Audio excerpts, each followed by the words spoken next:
La dernière chose que j'ai appris en cuisine par mes professeurs et tous ceux qui ont pu m'enseigner des choses durables, c'est la maîtrise du geste. Quand je fais une tarte aux pommes, je me rappelle de la tarte aux pommes de Claude Deligne. Il coupait le cœur du quartier de pomme pour avoir que des tranches très régulières. Et toutes les morceaux très irréguliers, il en faisait une petite compote délicieuse qui mettait au milieu de la tarte aux pommes. Et il disait, regarde, ça c'est la perfection du geste. On goûtait cette tarte aux pommes, elle était douce, savoureuse, sans excès d'acidité et pas ces petites tranches mal coupées qui donnaient des goûts de carton ou trop épaisses qui donnaient un goût trop acide à la tarte aux pommes. Cette régularité, cette maîtrise du geste, quand on l'étudie, c'est le moine Dongen, ça doit être le XIVe siècle, qui disait la cuisine c'est le geste, le feu, la cuisson et le temps pour faire qui fait de vous un professionnel. Et la saisonnalité bien sûr. Et ça je le dois, cette maîtrise du geste, à cette rigueur de cet homme de dire non, coupe juste, goût juste. Et ça c'est important, la coupe.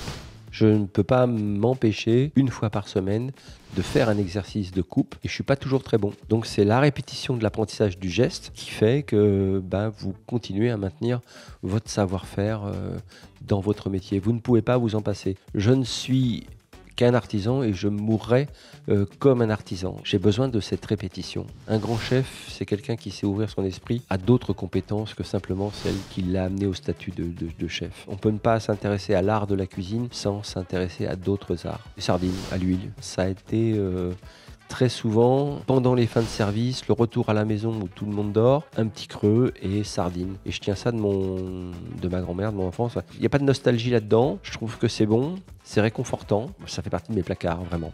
Donc je peux sourcer de très très bonnes sardines à l'huile à peu près partout en Bretagne. Le projet, la maison du 10 montre bien qu'il n'y a pas de conflit entre tradition et innovation, qu'il n'y a pas de conflit entre le beau et l'utile. Cette maison représente un lieu qui peut paraître très classique, mais en même temps qui est probablement l'hôtellerie-restauration de demain. On maîtrise tout, l'énergie, le coût de l'énergie, le coût de l'eau. Toutes les énergies utilisées dans cette maison sont des énergies recyclées, y compris le circuit que nous avons mis en place pour nous approvisionner, pour faire la cuisine.